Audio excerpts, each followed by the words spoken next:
Okay, in the last one, I'm going to show you how to get an equation from a table. So I'm going to make sure this table is a quadratic. So I'm going to do differences first to just check if it's a quadratic. So I'm going to do this first difference here. This goes down by 3. This goes down by 1. This goes up by 1. This goes up by 3. And the last one goes up by 5, or plus 5. So the first difference is not the same. Let's now do the second difference. This goes up by 2.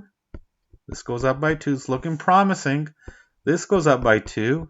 3 to 5 goes up by 2. Yes, it's definitely a quadratic. I'm so happy. The excitement is here. Yes, you can tell. Okay, now let's figure the vertex out. So there's got to be a trick for the vertex. It's either the minimum point or the maximum point. Well, another thing, if you look at a quadratic, so I'll just sketch it over here. I'll just sketch a quadratic. Wherever the vertex is, I'll just make one up. Okay. The vertex, okay, only has one y value. And the numbers start jumping back and forth. There's symmetric points that jump back and forth. So there's only one y value, and they jump back and forth. So I'm looking at the table, and I look, so I see 5 has 2x values. Sorry, it only has 1x value. 8 has 2x values. But look at this one. And look, it goes 4 to 5 this way and 4 to 5 down. Then 4 to 5 this way and 4 to 5 that way. 4 to 8 this way, 4 to 8 that way. I bet you 0 here. It's not listed, but I bet you 0 here would be 13, and this would be the middle. It would be like the lowest number. Okay, be the minimum. So this is your vertex. Okay, and I'm going to write vertex here. So you just look where it jumps, where you have the same number. So if you have an 8 and 8, go halfway, you'll find it. 5, 5, halfway, you'll find the 3 and the 4, and that's your vertex. I'm going to pick a second point, any point.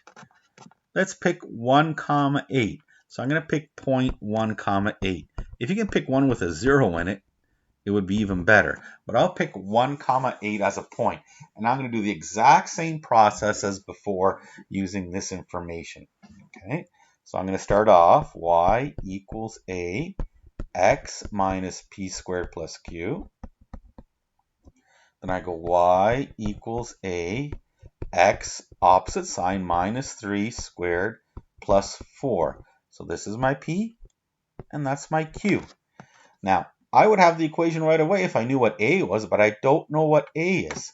So I'm going to have to plug in x and y in here. So this is my x, and that's my y. Now, sometimes people mix them up and put them in the wrong place. The second number goes where the y is. So 8 equals a, and the 1 goes where the x is, 3 squared plus 4. Okay, now we follow the exact same steps. 8, 1 minus 3 is negative 2 squared plus 4.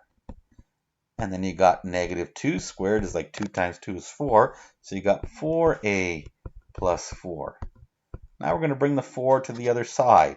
So we're going to bring this 4 across the equal sign so it becomes negative. It's positive on this side, pays a penalty, becomes negative on this side, and you get 4a. 8 minus 4 is 4 equals 4a. Now, to find a, you just divide by 4. Over 4, over 4. So a is actually 1. 4 divided by 4 is 1. Now, this 1, you go all the way up here, and you're going to put it into this equation with the minus 3 and the plus 4. So you put it right here. So now we go over here. We'll go y equals 1 x minus 3 squared plus 4. Now I'm going to just double check because I'm not 100% sure because I went negative 3, positive 4, 1 there. Perfect. Negative 3 minus 4. This is beautiful. 1. So you don't have to write the 1. Now, right on the next step, we're going to write the 2 brackets. We don't even have to write the 1. By the way, this is vertex form. Don't have to write the 1. There's vertex. So go x minus 3 x minus 3 here, write it twice, plus 4. And you go y equals, so x times x is x squared, and x times negative 3 is negative 3x, then negative 3 times x is negative 3x, and negative 3 times negative 3 is positive 9, plus 4. We just add the last two terms. Well, look, we can add, since the brackets are gone, there's no number in the front, we can add the two middle terms and you get negative 6x, and then add the last term and you get plus 13. And there's your final answer. You can do a circle or box it, and you got it. This one here that I just circled is in standard form, and over here it's in vertex form. Look, A is the same, and the y-intercept is 13. Now try the other two questions on your own and try those 4 graphs. And if you want, you can submit it. I can take a look at it. I'm not going to mark it. Again, this is optional work. I'm just going to look and I can make some comments.